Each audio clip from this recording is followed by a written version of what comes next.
Hello and welcome back to Kawartha Spice. Today I'm going to show you how to make a really cool variation on Guyanese chicken curry. We're going to use our Guyanese curry powder, some chicken. Today we have chicken thighs. Normally we like to make whole chicken, bone in. You cut it up, it makes the best curry. But for what we're doing today, we're using thighs. The dark meat has a richer flavor, so we use the dark meat, but the bone is out, and our goal here is to make spring rolls. And to make the curry chicken, we need garlic and onion, as well as our Kawartha spice, Guyanese curry powder, some water, and salt. It's a really simple recipe, so come along. So to start, we need to puree garlic and onion together. This makes the base of the curry. So we've got to take all of this garlic and peel it. So if you want to just crush your garlic, this is a much faster way to break the skin off your cloves. We're going to completely pulverize these with a hand blender. You can use a regular blender, but the goal is to get a pureed garlic onion mix. We'll finish this up. Do you need a whole garlic? Probably not. This is way more than you need for one recipe. But to make the puree, I like to have sort of what I call critical mass. I'm a scientist. So we have critical mass, we have rate limiting steps, a whole bunch of interesting terms we have in science. And the thing is, when you put your hand blender into the cup, you need to have enough liquid and mass in order to get a good puree. So I think that's pretty good for the garlic. Now I'm going to take some onion and repeat. Now you kind of want a rough ratio of 2:1 for your onion to garlic. So like I said, it's sort of a rough ratio of 2:1. I kind of feel like that is the 2:1. So it was about 3/4 of a medium-sized onion and maybe half of a full head of garlic. Anyhow, I just use a hand blender, but you can use any blender or food processor for this. And if you don't have a way to puree, then just finely chop your garlic and your onion, and it'll actually work just as well.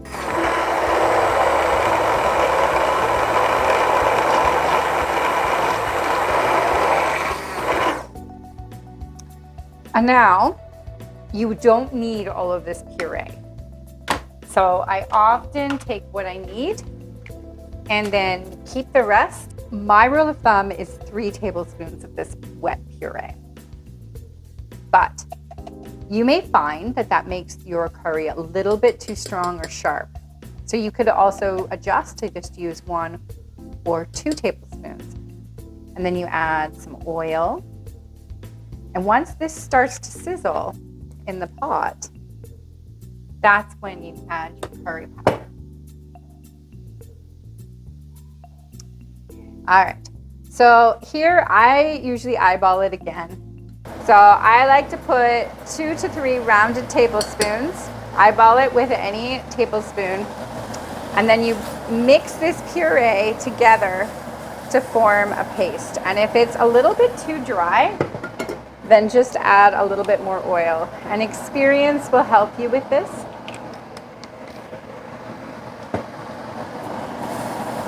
But basically, if you've ever made a roux, this is very similar to making a roux for a cream sauce.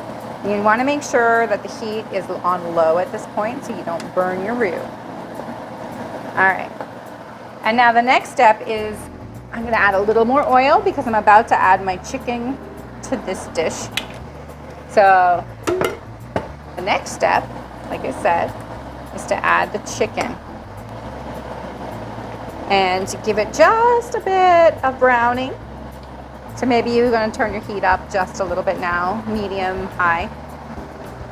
Let the chicken get a little just a little bit cooked and let the flavors of the curry sort of sear into the chicken. So you just want to get a little bit white on the outside. Stir it around every couple minutes. All right, so that's our third turn. We're going to do one more turn in a couple of seconds. And then the rest of this recipe is straightforward and easy. Just like the whole recipe, in fact.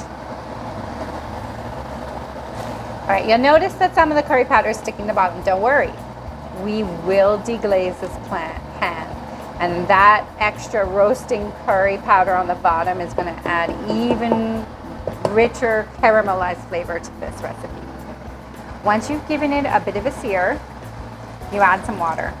I mean, about that much. I've got 2 cups of water here, but you don't need that much water. And again, you deglaze your pan. Make sure that nothing's sticking to the bottom there, because you don't want your curry to burn. So give it a good stir. And whoop, you'll see how quickly this curry powder thickens up. There's no flour or cornstarch or any thickener in here. It just turns thick. I'm going to put a lid on this now. And I'm going to come back and stir it every 5 minutes or so. Turn the heat down a bit on so that it's just simmering. You're going to let this simmer for at least half an hour.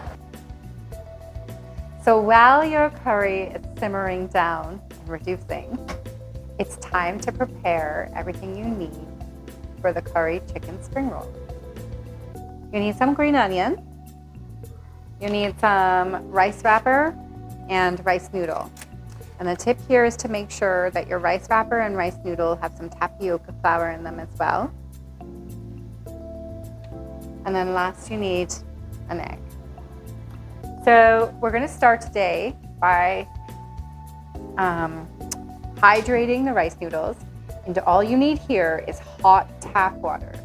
You don't need boiling water. You don't need to put this in a pot to boil, because the goal here is to hydrate the noodles, but not to over wet, because we're going to deep fry, and water is the enemy of deep frying. So we're trying to keep as much water out as possible.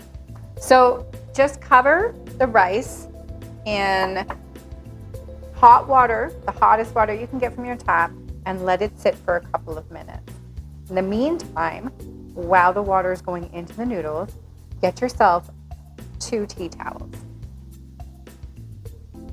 So once your noodles have soaked a bit and they're pretty tender, I mean, they're not super hydrated, but they're soft, they're ready to be drained. Here's the trick. You put your noodles into a tea towel and you wrap these noodles up and wring them out really well, so there's no water left in your noodles. Because again, the water, just really, like, they're safe in there. And don't even worry if you break them up a bit, because we're going to break them up later on anyhow. Because you really don't want water going into your deep fry. So if you need to do this a couple of times, we'll do it a couple of times. I think we've got all the water out now. Okay, so we've dried our noodles. We just let them fall off the tea towel back into the bowl, which I dried with a paper towel so that it doesn't have any water left in it. And then we're going to add some green onion. And I just like to take fresh green onion and chop it really finely with scissors. And next to this, we are going to add 1 egg into our curry. When you check in on your curry, you'll know it's working. It's going to smell like cloves, cinnamon, cumin, and the color from the turmeric and the fenugreek are going to set in. And you can see even the white one, in this case the dark meat of the chicken, is turning a lovely light brown color with just a hint of gold from the curry. once you think so I alternate. I leave the lid off to dry down gravy, but sometimes I put the lid back on to tender up the meat. Okay, as your chicken has reduced further and has gotten tender enough that with a pretty soft spatula it's starting to break apart, you can start by mashing it up a little. I use a potato masher. It's quick, kind of helps to break the chicken because we're using this for spring rolls. We don't want big chunks of chicken in our spring rolls. We want really finely shredded chicken in our spring rolls. This also helps to get the gravy distributed all over the meat.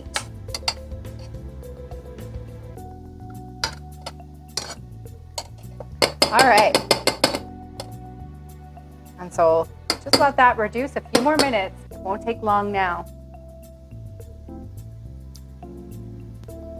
Okay, so when there's just a little bit of gravy remaining, you can't forget the salt. The key to this curry is salt, and a fair bit of it. So I've got about a teaspoon in my hand. Sprinkle it in, give it a stir, and you probably need another teaspoon or two. We're going to put it into our bowl of rice noodles, green onion. And the extra liquid from the gravy here and the heat are going to help hydrate those noodles even further if they need more hydrating. So if you've been letting them sit for a while, as I have, don't worry. Oh goodness, I actually forgot a step. But don't worry, it's not impossible to overcome. I should have done this sooner, before we added the chicken. But you've got to cut the noodles into tinier pieces. And if you've got a nice, good pair of kitchen scissors like I that you can take apart, put in your dishwasher and clean, take a clean pair of kitchen scissors, just cut your noodles. And don't worry if you cut a bit. If you're like me and you forgot to do this before, you can always cut it while the chicken's in there. It's not going to hurt if you cut a bit of your chicken. The goal here, is just to keep this from being too difficult to work with. We added egg. The egg is the binding agent. This is going to keep your noodles and your chicken curry together. You just stir it all up. Now just let your filling cool while you prepare the rest of the ingredients, which are the rice wrappers. So now we're going to roll the spring rolls. There are two tricks here. One is to add sugar to the warm water that you dip your rice paper rollers or wrappers into. And the reason you add a bit of sugar is to make sure that later, when you fry these, they brown golden on the outside. It's that caramelized color and flavor that you're looking for. The other trick, and in fact it's two tricks combined into one, is to minimize the water in your rice wrapper. And so once again, we are going to remove the water with a tea towel. This is the second tea towel is for. You're going to take this tea towel and roll on the tea towel. When you're done, you're going to take all those tightly wrapped spring rolls and put them in the fridge for 30 minutes so that they dehydrate just a little further. Then you fry. Okay, so we take a couple of spoonfuls. Here I've done teaspoons because I'm only rolling a few rolls of sugar. Might even be too much. And warm tap water again. And you're going to want your bowl to be pretty full because you need to dip your wrapper in here. And so if it's not very full, what's going to happen is you're only going to be able to dip your wrapper in a little bit. So you want a pretty big bowl and you want to dip it round like so.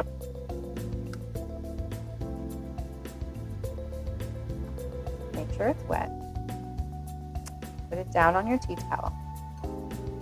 Then you want to stack on your curry noodle mixture. You want to shape it before you roll it into a good sort of log-shaped, roll-shaped amount. Tuck, roll tightly. You want to remove any possible air bubbles. And the way this tea towel works is really going to help you with that. Fold.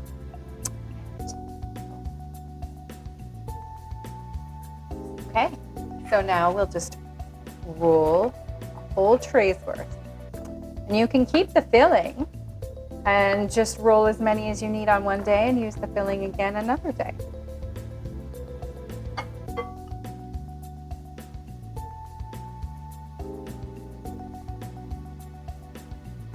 So roll, pull the sides over. If it's a little bit hard, that's okay.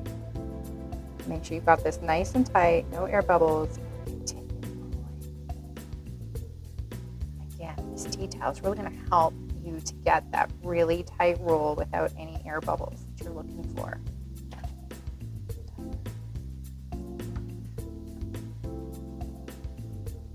And so now you can take these rolls. You don't need to cover them. Put them in the fridge for 30 minutes. Once your oil has reached at least 300, 325 degrees Celsius, Fahrenheit, it's ready. If you don't have a thermometer, another test, is to put a chopstick in. And if it's bubbling around the edge of the chopstick, this is kind of hard to see, and this, you can see the bubbles coming off the end of the chopstick, then you are hot enough. So you'll have taken your spring rolls out of the fridge, and when you touch them, they may feel a little dry on the top. That's okay. That's what we were going for. That's why we put them in the fridge, was to eliminate that additional water content. And now, if you're a little afraid of hot oil like I am, it's okay to let these slide in there. And if you're confident and experienced, you can do a few of these at a time. Now these bubbles, these are what you want. These are what make the most delicious part of the coating. And see how it comes down? But when the bubbles get too big, it starts to explode. So this is normal. So you can roll that over, put it in a second. And I sometimes just separate them so I know they don't touch. Because if these spring rolls touch at this point, they will stick together and will not come apart. You can give them a flip and you'll see there's a bit of caramelization on one side. Once you flip these over, they should not stick together any longer. All right, which means you can sort of tuck them together and let them to continue to fry and add some more rolls. And again, you can just sort of let them sink into the side, and I put my little thing there to catch them so they don't stick together. All right. Let's see how these other spring rolls that have been here for a little while are doing. Oh, the bottom is really nice and brown. So make sure you're flipping your rolls to get even caramelization on both sides. Remember that the filling inside's already been mostly cooked. There's a little bit of raw egg, but otherwise the chicken curry and the noodles are cooked. So you really only need to give these just enough time to get them to the perfect color. And then you can take them out and allow them to cool and drain on some kitchen paper. We like to use these racks. They're perfect for draining. They're also great for cooling when you're baking.